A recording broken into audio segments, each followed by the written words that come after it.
Hi friends, welcome back to my channel. இன்னைக்கு நம்ம இந்த வீடியோல ஒரு சூப்பரான 20 இங்கிலீஷ் சென்டென்சஸ் புதுசா லேர்ன் பண்ணிக்க போறோம். அதாவது நம்ம டே டு டே லைஃப்ல யூஸ் பண்ணக்கூடிய தமிழ் வாக்கியங்களுக்கு இணையான ஆங்கில வாக்கியங்கள் என்னென்ன அப்படிங்கறத பார்க்க போறோம்.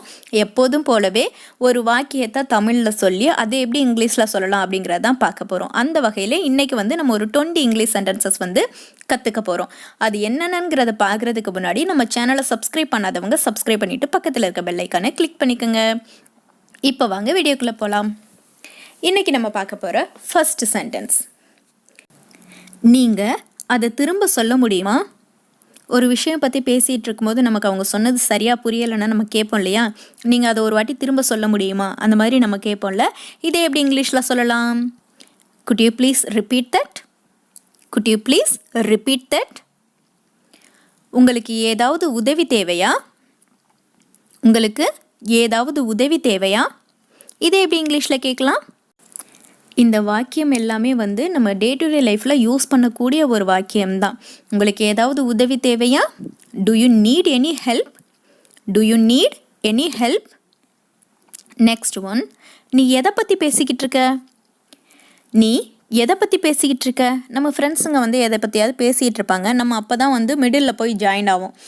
அந்த டைமில் நமக்கு எதுவுமே புரியாது அவங்க எதை பற்றி பேசிகிட்டு இருக்காங்கன்னு. அப்போ நம்ம கேட்போம் இல்லையா, நீ எதை பற்றி பேசிகிட்டு இருக்க அப்படின்னு கேட்போம்ல. இதை எப்படி இங்கிலீஷில் கேட்கலாம்? What are you talking about? What are you talk about? Next one. இங்கே என்ன நடந்துக்கிட்டு இருக்கு? இங்கே என்ன நடந்துக்கிட்டு இருக்கு? இதை எப்படி இங்கிலீஷில் கேட்கலாம்? What is happening here? What is happening here? உங்களுடைய உதவிக்கு நன்றி. உங்களுடைய உதவிக்கு நன்றி. யாராவது நமக்கு ஏதாவது ஒரு ஹெல்ப் பண்ணியிருப்பாங்க. அப்போ நம்ம சொல்லுவோம் இல்லையா, உங்களோட உதவிக்கு ரொம்ப ரொம்ப நன்றிங்க அப்படின்னு சொல்லுவோம்ல. உங்களோட உதவிக்கு நன்றி. இதை எப்படி இங்கிலீஷில் சொல்லலாம்? Thank you for your help. Thank you for your help. Next one. நான் என் ஃப்ரெண்டுக்கு கால் பண்ண வேண்டியிருக்கு. நம்ம பேசிக்கிட்டு இருப்போம் யாருக்கிட்டையாவது. அப்போ நம்ம சொல்லுவோம்ல, நான் மறந்தே போயிட்டேன், என் ஃப்ரெண்டுக்கு கால் பண்ண வேண்டியிருக்கு, நான் போயிட்டு ஒரு கால் மட்டும் பண்ணிட்டு வந்துடுறேன். அந்த மாதிரி நம்ம சொல்லுவோம் இல்லையா, நான் என் ஃப்ரெண்டுக்கு கால் பண்ண வேண்டியிருக்கு. இதை எப்படி இங்கிலீஷில் சொல்லலாம்? I need to call my friend. I need to call my friend. Next one. நீ இன்னைக்கு நியூஸ் பார்த்தியா? நம்ம கேட்போம் இல்லையா, இன்னைக்கு நியூஸில் ஏதாவது இன்ட்ரெஸ்டிங்காக ஏதாவது சொல்லியிருந்தாங்கன்னா நம்ம நம்ம ஃப்ரெண்டுக்கிட்ட கேட்போம்ல, டே நீ இன்னைக்கு நியூஸ் பார்த்தியா? அந்த மாதிரி நம்ம சொல்லுவோம்ல. இதை எப்படி இங்கிலீஷில் சொல்லலாம்? Did you watch the news today?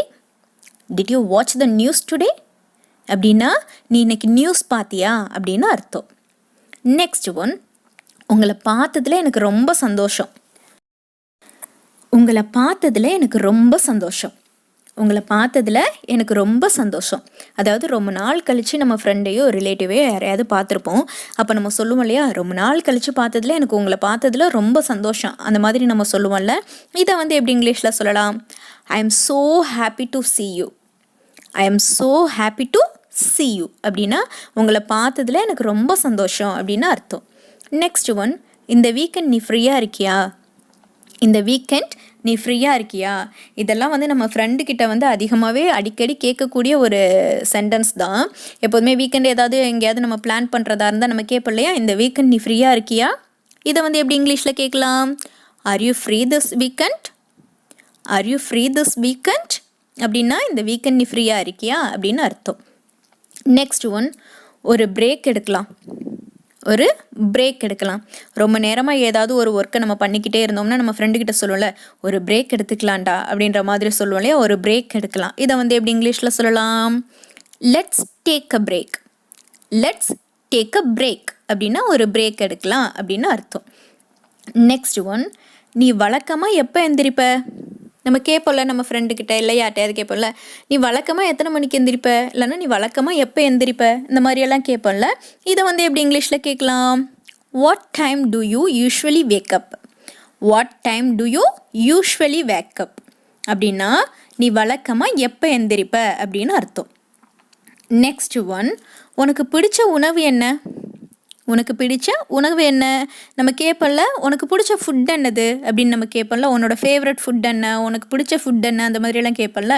இதை எப்படி இங்கிலீஷில் கேட்கலாம்? What's your favourite food? What's your favourite food? Next one. நீ எங்கே போன? ரொம்ப நேரமாக உன்னை தேடிட்டுருக்கேன், உன்னை ஆளையே காணோம், நீ எங்கே போன அப்படின்னு கேட்போம்ல. இதை எப்படி இங்கிலீஷில் கேட்கலாம்? Where did you go? Where did you go அப்படின்னா நீ எங்கே போன அப்படின்னு அர்த்தம். நெக்ஸ்ட் ஒன், உன்னை பார்த்தா பெருமையாக இருக்குது. உன்னை பார்த்தா பெருமையாக இருக்குது. நம்ம சொல்லுவோம்ல, நம்ம வீட்டிலையே இருக்கட்டும், இல்லைன்னா நமக்கு தெரிஞ்சவங்க யாராவது இருக்கட்டும், ஏதாவது ஒரு விஷயத்தை அச்சீவ் பண்ணிட்டு வந்தாங்கன்னா, இல்லை நம்ம பசங்களே வந்து ஸ்கூலில் காம்படிஷனில் எதுலையாவது வின் பண்ணிட்டு வந்தாங்கன்னா, இல்லை ஏதாவது ஒரு நல்ல விஷயம்லாம் செஞ்சுட்டு வந்தாங்கன்னா நம்ம சொல்லலாம், உன்னை பார்க்கும்போது எனக்கு பெருமையாக இருக்குது. அந்த குழந்தைங்கள்லாம் வந்து மற்ற குழந்தைங்களுக்கு இல்லை மற்ற பெரியவங்களுக்கெல்லாம் ஹெல்ப் பண்ணுவாங்க சில இடங்கள்லாம். அப்போல்லாம் நம்ம சொல்லுவோம்ல, யாராவது வந்து நம்மளை பார்த்து உங்கள் குழந்தைய அழகாக வளர்த்துருக்கீங்க அந்த மாதிரியெல்லாம் சொன்னாங்கன்னா நம்ம சொல்லுவோம், உன்னை பார்க்கும்போது எனக்கு ரொம்ப பெருமையாக இருக்குது அப்படின்ற மாதிரியெல்லாம் நம்ம சொல்லுவோம். இதை வந்து எப்படி இங்கிலீஷில் சொல்லலாம்? I am really proud of you. I am really proud of you அப்படின்னா உன்னை பார்த்தா பெருமையாக இருக்குது அப்படின்னு அர்த்தம். நெக்ஸ்ட் ஒன், என்னை தனியாக விடுங்க. என்னை தனியாக விடுங்க. ஏதாவது நம்ம ரொம்ப சோகமாகவோ இல்லை கோவமாகவோ இருந்தோம்னா நம்ம சொல்லுவோம்ல, என்னை கொஞ்சம் நேரம் தனியாக விடுங்க அந்த மாதிரி சொல்லுவோம்ல. இதை எப்படி இங்கிலீஷில் சொல்லலாம்? Leave me alone. Leave me alone அப்படின்னா என்னை தனியாக விடுங்க அப்படின்னு அர்த்தம். நெக்ஸ்ட் ஒன், நான் எல்லாத்தையும் ஞாபகம் வச்சுக்கிறேன். நான் எல்லாத்தையும் ஞாபகம் வச்சுக்கிறேன். இதை எப்படி இங்கிலீஷில் சொல்லலாம்? I remember every thing. I remember every thing. இப்போ நம்ம எங்கேயாவது ஷாப்பிங்லாம் போனால், இப்போ வந்து கிராசரி எதுவும் வாங்க போகிறதா இருந்தால் நம்ம என்னெல்லாம் வாங்கணும் அப்படிங்கிறத வந்து நம்ம வீட்டிலே வந்து சொல்லுவாங்க இல்லையா, இதெல்லாம் நீ ஞாபகம் வச்சுக்கோ அப்படின்ற மாதிரி சொல்லுவாங்களா. அப்போ இப்போ நம்ம பசங்கக்கிட்டே வந்து நம்ம ஒரு 4-5 திங்ஸை வந்து சொன்னோன்னா, இதெல்லாம் வாங்கணும், ஞாபகம் வச்சுக்கோ, எனக்கு ஞாபகப்படுத்து அந்த மாதிரியெல்லாம் சொன்னோன்னா அவங்களும் நமக்கு சொல்லுவாங்கள்ல, நான் எல்லாத்தையும் ஞாபகம் வச்சுக்கிறேன் அப்படின்ற மாதிரியெல்லாம் சொல்லுவாங்கள்ல. இதை வந்து எப்படி இங்கிலீஷில் சொல்கிறது அப்படின்னா I remember every thing. Next one, நீ பஸ்ஸை மிஸ் பண்ணிட்டியா? நீ பஸ்ஸை மிஸ் பண்ணிட்டியா? இதெல்லாம் வந்து நம்ம ரெகுலராக வந்து நம்ம டே டு டே லைஃப்பில் யூஸ் பண்ணக்கூடிய சென்டென்ஸ் தான். இப்போ நம்ம ஃப்ரெண்டாக இருக்கட்டும், இப்போ ஆஃபீஸ்லேயோ இல்லை ஸ்கூல்லையோ காலேஜ்லேயோ நம்ம ஃப்ரெண்டு பஸ்ஸில் வரான், இன்றைக்கி லேட்டாக வந்துட்டான் அப்படின்னா அவன் சொல்லுவான்ல, பஸ்ஸை மிஸ் பண்ணிட்டேன் அப்படின்லாம் சொல்லுவோம் இல்லையா. அப்போ நம்ம அவங்க கேட்பாங்களே, என்னது நீ பஸ்ஸை மிஸ் பண்ணிட்டியா அப்படின்ற மாதிரி கேட்பாங்களே, ஏன் நீ லேட்டாக வந்த, பஸ்ஸை மிஸ் பண்ணிட்டியா அந்த மாதிரி கேட்பாங்க இல்லையா. இதை வந்து எப்படி இங்கிலீஷில் கேட்கலாம்? Did you miss the bus? Did you miss the bus அப்படின்னா நீ பஸ்ஸை மிஸ் பண்ணிட்டியா அப்படின்னு அர்த்தம். நெக்ஸ்ட் ஒன், ஆமாண்டா நான் என் பஸ்ஸை மிஸ் பண்ணிட்டேன் அப்படின்னு நம்ம அதுக்கு வந்து ஆன்சர் பண்ணுவோம் இல்லையா. நான் என்னோடய பஸ்ஸை மிஸ் பண்ணிட்டேன். அவங்க நம்மக்கிட்ட கொஷின் கேட்கும்போது நம்ம வந்து அதுக்கு ஆன்சர் பண்ணுவோம்ல, ஆமாம் என்னோடய பஸ்ஸை வந்து நான் மிஸ் பண்ணிட்டேன். இதை வந்து எப்படி இங்கிலீஷில் சொல்லலாம்? I missed my bus. I missed my bus அப்படின்னா நான் என் பஸ்ஸை மிஸ் பண்ணிட்டேன் அப்படின்னு அர்த்தம். நெக்ஸ்ட் ஒன், நீ அங்கே போவியா? நீ அங்கே போவியா? இதை வந்து எப்படி இங்கிலீஷில் கேட்கலாம்? Will you go there? Will you go there அப்படின்னா நீ அங்கே போவியா அப்படின்னு அர்த்தம். நெக்ஸ்ட் ஒன், நீ என்ன நினைக்கிற? நீ என்ன நினைக்கிற? இப்போ ஏதாவது ஒரு விஷயத்தை பற்றி டிஸ்கஸ் பண்ணியிருப்பாங்க வீட்டில். அப்போ ஆளுக்கு ஒரு கருத்து சொல்லுவாங்க, அவங்களோட ஒப்பீனியன் பற்றி சொல்லுவாங்க. அப்போ நம்மக்கிட்ட கேட்பாங்கல்ல, அதை பற்றி நீ என்ன நினைக்கிற அப்படின்ற மாதிரி கேட்பாங்க இல்லையா. இதை வந்து எப்படி இங்கிலீஷில் கேட்கலாம்? What to you think? What to you think அப்படின்னா நீ என்ன நினைக்கிற அப்படின்னு அர்த்தம். ஓகே ஃப்ரெண்ட்ஸ், நம்மளோட 20 சென்டென்சஸ் என்னென்ன அப்படிங்கிறத இங்கே பார்த்தாச்சு. இது எல்லாத்தையுமே வந்து நம்ம தமிழில் சொல்லி அதை வந்து எப்படி இங்கிலீஷில் சொல்கிறது அப்படிங்கிறத நம்ம வந்து இங்கே வந்து சொல்லியிருக்கோம். இது எல்லாமே வந்து நம்ம டே டு டே லைஃப்பில் யூஸ் பண்ணக்கூடிய சென்டென்சஸ் தான். இது எல்லாத்தையுமே நல்லா பாருங்கள். இது எல்லாத்தையுமே நீங்கள் டே டு டே லைஃப்பில் யூஸ் பண்ணி பாருங்கள். இங்கிலீஷை பொறுத்த வரைக்குமே வந்து நம்ம எந்த அளவுக்கு யூஸ் பண்ணுறோமோ அந்தளவுக்கு தான் வந்து ஃப்ளூயன்சி கிடைக்கும். இப்போ நம்மளோட ஹோம்ஒர்க்குக்கான டைம்.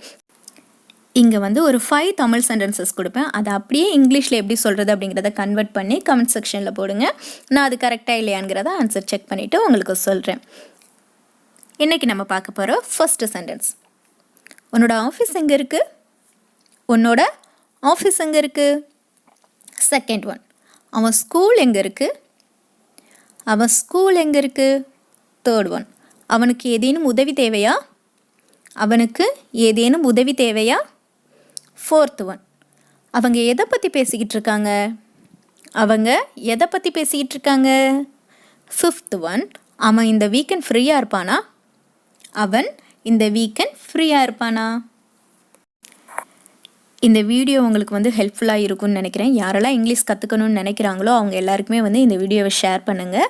உங்கள் ஃப்ரெண்ட்ஸ் அண்ட் ஃபேமிலி மெம்பர்ஸ்க்கு ஷேர் பண்ணுங்கள். உங்களுக்கு இந்த வீடியோ பிடிச்சிருந்ததுன்னா நம்ம சேனலை சப்ஸ்கிரைப் பண்ணுங்கள். தேங்க்யூ ஃபார் வாட்சிங்.